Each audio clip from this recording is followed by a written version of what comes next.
Right, guys, very chilly today. It's -3, and it's not going to go up today because it's like just like what they call just muggler. It's like cloudy, overcast. So it's -3, -5 last night, and I think it's -5 tonight as well. But we're snug as a bug in a rug here because we've got the fire on, and people keep saying I'm cold. So I've taken the scarf off, so maybe I look a bit warmer. Maybe I should start sweating or something like that. But as usual, I'd like to report that I'm not cold in the slightest. Beginning to overheat, actually. Um, anyway,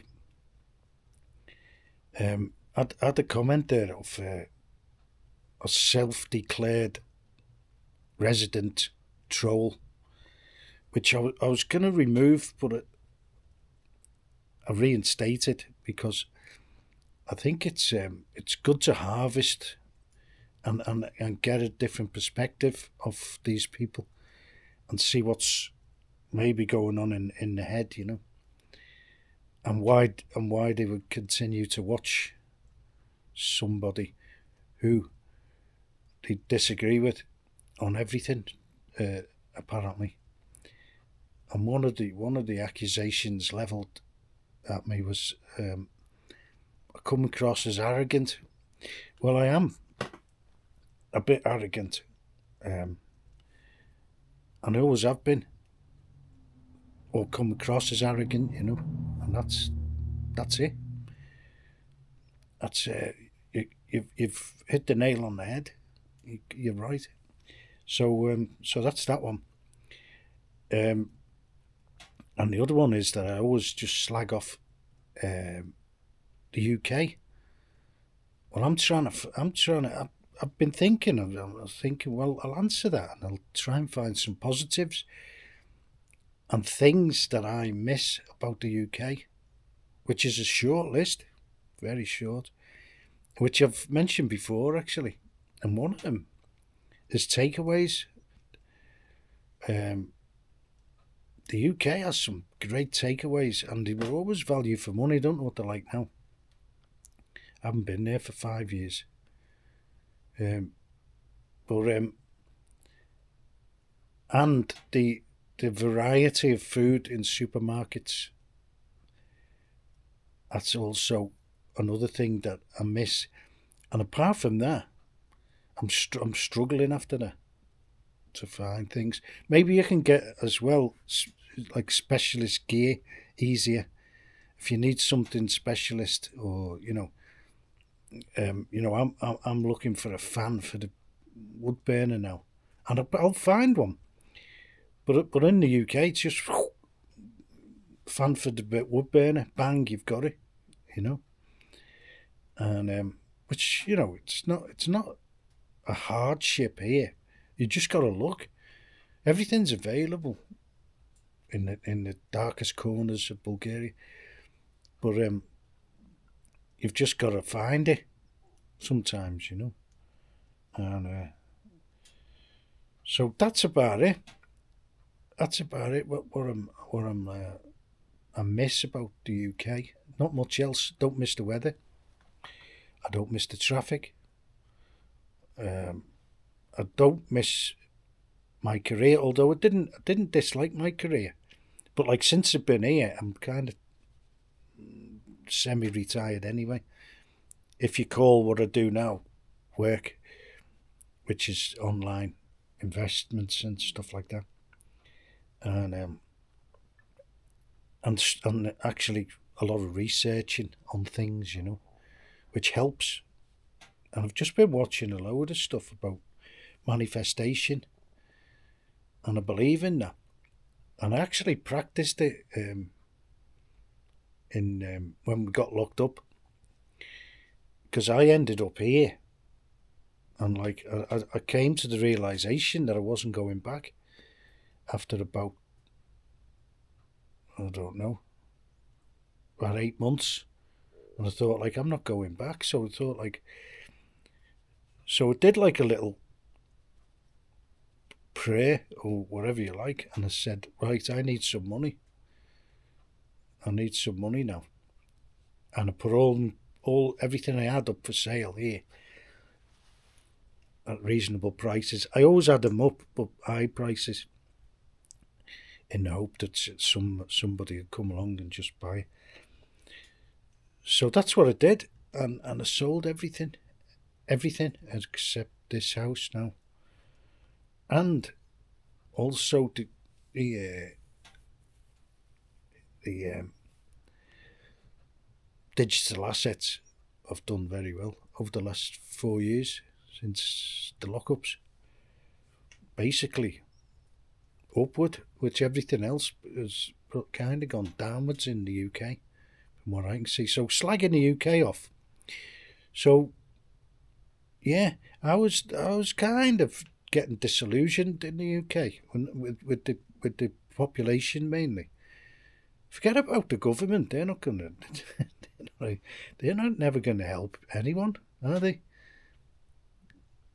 Get that out of your head. People, I watch channels actually to get the information, and they're obsessed, just obsessed, morning, noon, and night with the government and what Starmer's doing and Rachel Reeves and all them, and that's not going to help your situation one little bit. You've got to think, what have they done, or what are they doing, or how is the country going, and why is it going the way it is? And a lot of it, I think, which I keep saying, is aided and abetted by the population, and the population go along with it, and they keep voting in. They think they can vote the way out of things, but they keep voting the way in, voting themselves into things, not out of them. And they'll do it again now, probably, with this reform. Who won't reform anything. You might reform the way you go downhill. But there's a lot of factors in the UK that are like pretty obvious that why it's gone downhill and going downhill. One of them is the population, go along with all the political correctness and the, immigration, and they go along with these foreign wars, which, they don't really know anything about them or why they're happening, or, in my opinion, that's only my opinion, my arrogant opinion, because they don't follow it properly. They don't follow it. If you want to know what's happening in Eastern Europe, just east of here, in fact, we're only about 300 miles from Odessa, and you wouldn't realise it, you wouldn't think so. Anyway, and they don't watch the way the needle's going in Europe and all that kind of stuff. They just say, oh, they've got this far right guy in Croatia, because they read it far right, pro-Russia. Pro-Russia means that you just, you don't go along with everything the EU says. That's all it means. And you don't want to, like in the case of Croatia, they just don't want to feed a war that they're gonna lose. They concede the point of it. If there was a point and there was a real threat to this region. And our president as well, Rumen Radov, sorry. I always get it the wrong way round. He's the same, but he's pretty quiet about it, He's pretty quiet, but he's been, from the beginning, he's been like, you're not going to win. And there's no point, basically. That's his stance. So go ahead and do what you want, knock yourself out, which they are doing. And they've got all the other people now. It's building Austria, and they call them far right now. And Hungary, far right. Fico in Slovakia, far right. Everyone's far right. And Georgescu has just been cancelled. They cancelled the elections because he was going to win, hands down. Hands down. And actually, I saw the wording, just to go touch on the Croatia. the headlines were Milanovic, I think his name is. He won against all odds. They said he won, but like he got 74% of the vote. So how's that against all odds? No. And like Georgescu, they said the little known unknown guy, Georgescu, he was going to win hands down in Romania. They cancelled the election, but they're having another one now. And I don't know what his role's going to be in it, whether he's standing again. It's not clear what's going to happen. But if he does, he'll win. And they're all out in the streets now in Romania. And you want to be careful there, because it wasn't so long ago that like people were hanging from lampposts there for this kind of carry on. So, you've got to be careful with Romania. And they just have flash demos in Romania. It's like a groundswell, and it's like boom. They all just appear on the streets in the millions, just like that. They don't like put a booking in with the police like you've got to in the UK. That's another thing about the UK. There's no democracy there, none. It's kind of democratic here in Bulgaria because we don't have a government. They can't form a government because there's that many parties and they're that much opposed to each other that they can't form coalitions in it. And if they do, they don't last long. And if they do, and sometimes it looks like they deliberately go into the coalition to destroy it a little bit later on. Just to say you've had a government in it. And the EU don't like it because they can't pin him down. And I think that's part of it. I think some of it's deliberate. But that's just my conspiratorial opinion, And so Georgescu, watch out for that and remember the name. And So going back to the UK, and I'm always slagging the UK off. Well, there's a lot to slag off. And it's going downhill. And now it's going downhill, as everyone kind of who knows about the debt-based society, and it's based on mainly on property, like the UK and the Canadian and the Australian, more than any other. Economies are based on property, on real estate, and the other one in the UK is banking and money laundering on a global scale,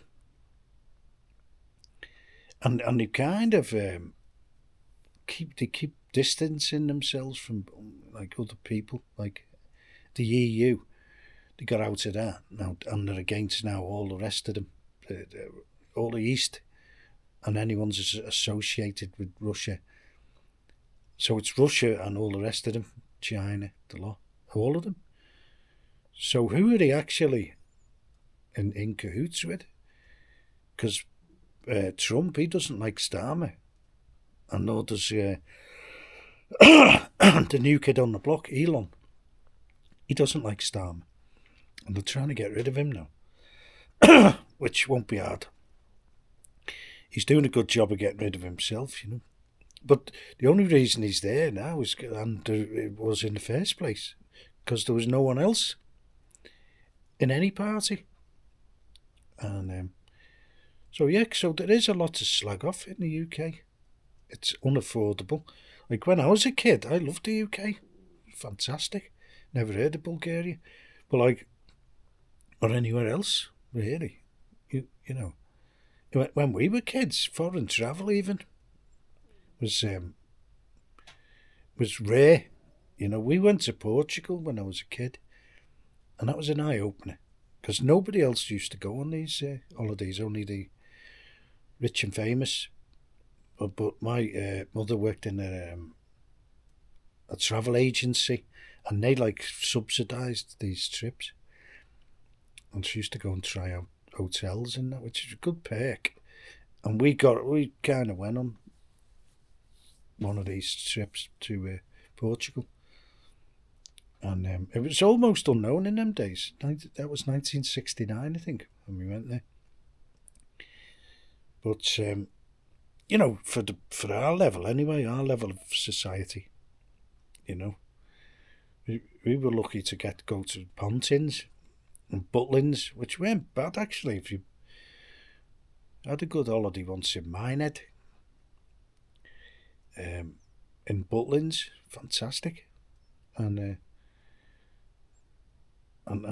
we used to go camping and all that, and it was good. Everything was, and I've spoke about this before. The old days in the UK were good. They were good. We had nothing, but we had everything.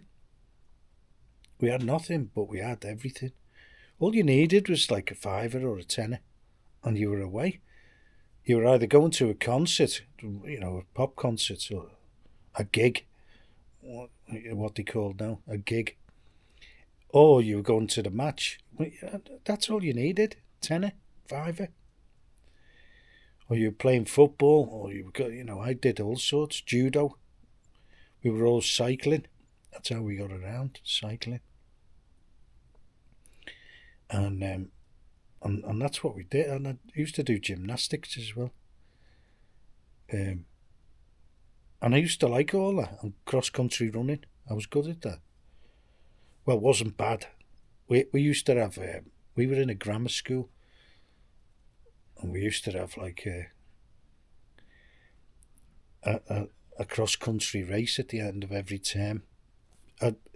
Through the whole year. I think there was about 95 kids in each year. It wasn't a massive school. And we used to have a cross-country run at the end of every term. And I used to come fourth in almost all of them, fourth. Unless someone was off sick, I might come third. But I come fourth that's not bad out of 90 odd. Fourth, and the kid who used to he used to just win. He used to go just gone into the distance. I always remember his name, Paul Newland, because we used to get the bus together as well. Paul Newland. So if you're watching, and he was like as skinny as a rake, and he used to like a ghost, gone. Never catch him. Never. It's like a road runner. He used to be coming back before you'd started going out. He used to lap you. Cross country, you'd see him coming back. But he was quick, you know. And we used to run for the bus every day. That was the training, I think. And like he was gone. He was on the bus, bought and paid for before you'd even we'd got halfway. And sometimes we missed it. Because the smart bus drivers, they'd go like a minute early. Because they knew everyone was on the way, all the kids from school. And if they missed that, anyway, they'd have to go past all the other schools then, anyway. But so the UK, yeah, so that's what I miss, nothing else. There's not much else. Probably the television's better if you watch television, which I don't. I'm probably paid entertainment, which I don't do anymore, and I didn't in the UK in my last decade. I grew out of it.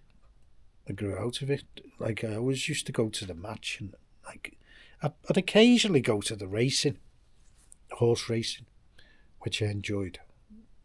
That was good. And that was kind of affordable right up to when I left. But like that's the other thing now. Nothing's affordable. Eating out. It's unaffordable, and it was then when I was there. So that was it really. Takeaways, and I don't know, and food in the supermarkets. That was you get a better range and stuff. The meat was better in the UK. The Aberdeen Angus and all that. I don't know what it's like now. And they had some good fish. Morrison's was good. The fish. I used to get the hake. That was nice. And that's about it. I honestly don't miss, the traffic, as I say. I mean, domestic holidays, way out of reach. Way out of reach, And I was kind of on holiday anyway, because I used to live in a caravan. The last 6 years I was there, I was living on caravan sites, touring caravans. I used to get one every year. So that was all right, but it wasn't cheap. It's not cheap. It's not cheap. It's probably 4 times as much as I pay here for this house, just to go on a caravan site, and that was with a deal. I used to get a special deal off some of the caravan site owners. Some of them were all right, and some of them weren't. Some of them were an absolute nightmare, especially in Scotland. Very hostile. Caravan sites, they used to made sure that you knew that you were unwelcome. And that was I went on 3 caravans. Not all of them. There was one in Edinburgh, and that was nice. And they were nice. They were a really nice couple, youngish couple. And it was near, what was it called? The Abbey, where the Knights the Knights Templar place. And there's a caravan site there, and it was reasonable as well. And it was only a mile from where I was working on the Edinburgh Uni. But I kind of, I never really hated my career, actually, my job. I worked on construction as a site engineer. They call it a surveyor type. Well, it should be. They call it an engineer, but it's not really. That's just a name that it developed into, an engineer. I don't know why. Because engineer suggests you're working with mechanical things, But we were working with surveying instruments, so I always thought there must be a better name. But that's what it was. But anyway, I never disliked that, because we were detached in a certain degree to you get some dregs, and Scotland. I mean, they've got problems up there, like social drugs and all the rest of it, and you could see it on the sites actually. Half the workforce wasn't there on a Monday. There was always this one, and same in Liverpool as well actually. And this guy, they were called Thames Form Work, and they would come up to Liverpool and they were working. And the local Labour were the labourers on the site, and they didn't used to come very often, like a Monday or like a Friday. And this guy said to this lad, he said, why do you only work 3 days a week? And he said, well, I can't manage on 2.